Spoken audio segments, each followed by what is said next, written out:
آپ کہیں گے عورتوں کو اگر ہم گھر میں بٹھائیں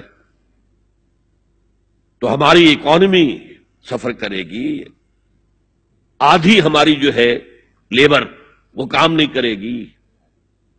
میں نے کہا ویئر دیر از اے ول دیر از اے وے۔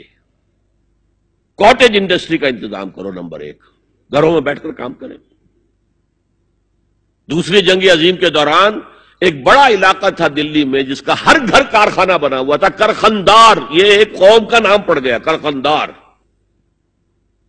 چھوٹی چھوٹی مشینیں لگی، کہیں بٹن بن رہے ہیں، کہیں بکسوئے بن رہے ہیں، کہیں نکریں سل رہی ہیں، کہیں پینٹیں سل رہی ہیں، کہیں جو ہے کرتے سل رہے ہیں، قمیضیں۔ صبح کے وقت ٹرک آیا، خام مال دے گیا، شام کو آیا، تیار مال لے گیا۔ عورت نہ گھر سے نکلی نہ باہر گئی، کچھ نہیں، اور کام کیا، کما لیا۔ کاٹیج انڈسٹری کا انتظام کرو۔ اسی طریقے سے ایسے یونٹ بناؤ انڈسٹریل جس میں عورتیں کام کریں، عورتیں سپروائز کریں، ورکنگ آورز کم رکھو تاکہ وہ اپنے گھر کا کام بھی کر سکیں۔ کرو۔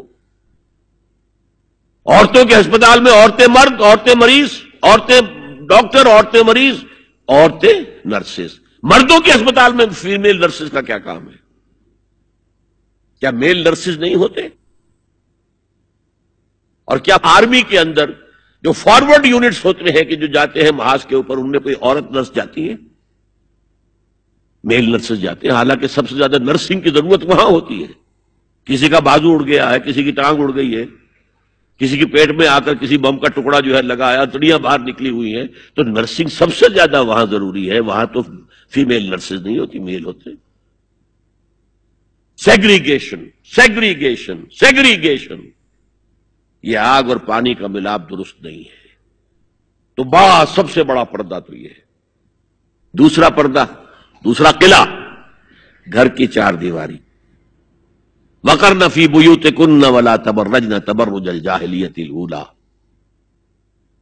قرار پکڑو اپنے گھروں میں، وقار کے ساتھ رہو، ٹھہری رہو اپنے گھروں میں، اور بند سمر کر باہر نہ نکلو جیسے کہ تم جاہلیت کے دور میں نکلتی تھی۔ اس کو ہمارے ماڈرن لوگ کہہ دیتے ہیں یہ تو صرف ازواج مطہرات کے لیے تھا، اس سے بڑی جہالت کوئی نہیں ہو سکتی۔ دیکھیے ایک نکتہ، یہ شاید پہلے کبھی آپ کے ذہن میں نہ آیا ہو، ازواج مطہرات سے خاص کیوں خطاب کیا گیا؟ اس کی وجہ ہے اسی سورہ احزاب میں جس میں یہ مضمون آیا ہے وَقَرْنَ فِي بُيُوتِكُنَّ وَلَا تَبَرَّجْنَ تَبَرُّجَ الْجَاهِلِيَّةِ الْأُولَىٰ، اسی میں آیت آئی ہے لَقَدْ كَانَ لَكُمْ فِي رَسُولِ اللَّهِ أُسْوَةٌ حَسَنَةٌ۔ مسلمانوں تمہارے لیے اللہ کے رسول کی شخصیت کے اندر ایک نہایت عمدہ نمونہ ہے، اور یہ معجزہ ہے۔ مردوں کی ہر حیثیت کے لیے اسوہ ہے محمد صلی اللہ علیہ وسلم۔ امام کے لیے آپ کا اسوہ ہے کہ نہیں؟ مسجد نبوی کے امام تھے کہ نہیں؟ مبلغ کے لیے ہے کہ نہیں؟ سب سے بڑا کام تو آپ کا تبلیغی تھا۔ مزکی اور مربی کے لیے ہے کہ نہیں؟ باپ کے لیے ہے یا نہیں؟ شوہر کے لیے ہے یا نہیں؟ سپہ سالار کے لیے ہے یا نہیں؟ قاضی القضات کے لیے ہے یا نہیں؟ مرد کی ہر حیثیت کے لیے اسوہ ہے۔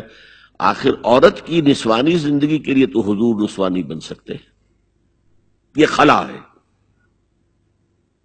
مرد کے لیے کامل اسوہ، عورت کے لیے بھی اسوہ، لیکن اس کی خاص نسوانی زندگی کے لیے اسوہ نہیں۔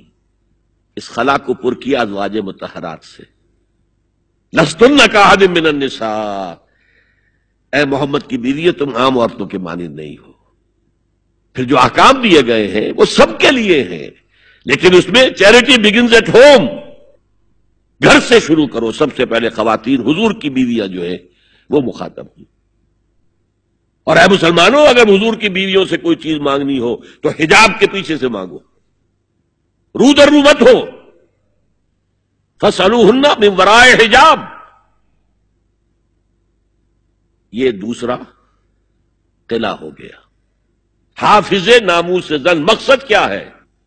عورت کی عزت، عورت کی عصمت، عورت کی عفت کی حفاظت۔ تیسرا جسے ہم ستر کہتے ہیں، عورت گھر میں بھی ہے، گھر میں ہے، اور وہاں صرف محرم آئیں گے، نامحرم نہیں آئیں گے. محرموں کی اتنی لمبی لسٹ دی گئی ہے، اللہ نے کس لیے دی ہے؟ کیا قرآن مجید میں لفاظی ہے؟ ایک ایک لفظ گنجینہ معنی کا طلسم اس کو سمجھیو جو لفظ کے غالب میرے اشعار میں آوے. غالب نے تو تعلی کی ہے، اللہ کے کلام میں تو یہ بات صحیح ہے نا. گھر کے اندر نامحرم نہیں آئے گا. گھر میں اگر وہی ایک بیٹی تھی جو آپ نے اپنے داماد کو دے دی ہے اور کوئی اور بیٹی نہیں ہے تو داماد گھر میں آ سکتا ہے اور نہیں آ سکتا. سالی سے اس کا پردہ ہے، دیور سے بھابھی کا پردہ ہے، چچا زاد بھائی بہنوں کا پردہ ہے. چچا سے پردہ نہیں ہے، ماموں سے پردہ نہیں ہے. چچا زاد پردہ ہے، ماموں زاد پردہ ہے، خالہ زاد پردہ ہے، پھوپھی زاد پردہ ہے. یہ سارے احکام کس لیے دیے گئے؟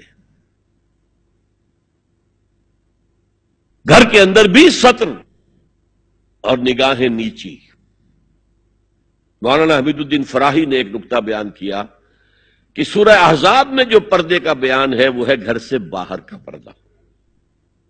جب اے نبی کہہ دیجئے قل لازواجک و بناتک و نساء المؤمنین یدنین علیہن من جلابیبہن. جلباب کہتے تھے ایک بڑی چادر. کوئی عربوں کی تہذیب میں موجود تھی دو چیزیں. گھر میں ان کے ایک دوپٹہ ہوتا تھا جسے خمار کہتے تھے. خمار، خمرہن کا لفظ آیا ہے سورہ نور کے اندر. گھر سے باہر نکلتی ہوئی وہ اپنا پورا وجود ایک چادر میں لپیٹ لیتی تھی لیکن چہرے کا پردہ نہیں تھا. اب فرمایا گیا اے نبی اپنی بیویوں سے اور اپنی بیٹیوں سے اور اہل ایمان کی بیویوں سے. اب بات آگے بڑھ رہی ہے، اہل ایمان کی بیویاں شامل ہو گئی اس لیے کہ تو ساری بات ہی ازواج مطہرات سے جو ہو رہی ہے اس لیے ہو رہی ہے کہ وہ اسوہ بنے مسلمان خواتین کے لیے. ان سے کہہ دیجئے وہ اپنی چادروں کے پلو لٹکا لیا کریں. یہ جو گھونگھٹ کا تصور بعد میں ہوا ہے یہ ہے تیسرا پردہ. سطر کی حد تک ہے سطر آپ نے، اور اس میں بھی کیسے کیسے احکام دیے گئے. لباس وہ پہنو جو ڈھیلا ہو، تنگ نہ ہو، ٹائٹ نہ ہو، جو جسم کے نشیب و فراز کو واضح کر رہے ہو. اتنا باریک نہ ہو کہ جسم جھلک رہا اس میں سے. اور اس پر اضافہ وَاضْرِبْنَ بِخُمُرِهِنَّ عَلَى جُيُوبِهِنَّ. اپنے گریبانوں کے اوپر اپنی اوڑھنیوں کے، یہ خمار آ گیا جو اوڑھنی ہوتی ہے اس کے بکل مار لو تاکہ نسوانی حسن کا ایک بڑا حصہ ہے یہ چھاتی جو ہے اس کو اور ایک کور ایڈیشنل مل جائے. کرتا تو ہے ہی لیکن وَاضْرِبْنَ بِخُمُرِهِنَّ، خمار کی جمع خمر. سورہ احزاب میں آیا جلابیب، جلباب کی جمع، وہ بڑی چادر جس میں لپٹ کر گھر سے نکلتی تھی. لیکن یہ کہ یہاں پر خمرہن، خمار کہتے ہیں اوڑھنی کو جو گھر میں بھی استعمال ہوتی ہے، تو وہ سر پر بھی ہو اور اس کا ایک بکل جو ہے تمہاری سینے پر بھی آ جائے، ایڈیشنل کورنگ. اس کے باوجود بھی نگاہیں نیچی رکھو. باپ کی نگاہ بھی نہ پڑے تمہارے نسوانی حسن پر، وہ بھی مرد ہے. بھائی کی نگاہ نہ پڑے. اہل ایمان تم بھی اپنی نگاہیں نیچی رکھو اور اہل ایمان عورتوں تم بھی اپنی نگاہیں نیچی رکھو. اور آج انسسٹ جو ہے، باپ کا بیٹی سے ملوث ہو جانا اور بیٹے سے ماں کا ملوث ہو جانا اور بہنوں اور بھائیوں کے درمیان، یہ اس قدر پھیل چکا ہے. امریکہ کے اندر وہاں سب سے مہنگے ڈاکٹر جو ہے وہ سائیکیٹرسٹ ہیں، سب سے مہنگی دوائیاں جو ہیں وہ دماغ امراضی کی ہیں. اور وہ سائیکیٹرسٹ کہتے ہیں کہ انسسٹ جو ہے، حرام رشتوں کے اندر جو ہے اگر زنا کا معاملہ ہو رہا ہو تو یہ سب سے بڑا سبب ہے دماغی امراض کا اس معاشرے کے اندر. فطرت کے خلاف جو کام ہوتا ہے، طبیعت یہ بات تو کرتی ہے نا، شوق تو ہوتا ہے، پھر دماغی توازن کھو بیٹھتے ہیں. یہ ہے 3 پردے ہیں مسلمان عورت کے، جس کو آج بالکل ختم کرنے پر مغرب تلا ہوا ہے، اس لیے کہ کسی بلی کی دم کٹ جائے تو وہ چاہے گی کہ سب کی کٹ جائے۔ ان کا بیڑا غرق ہو چکا ہے، ان کی تہذیب ختم ہو چکی ہے، تہذیب نہیں ہے آج ان کے پاس۔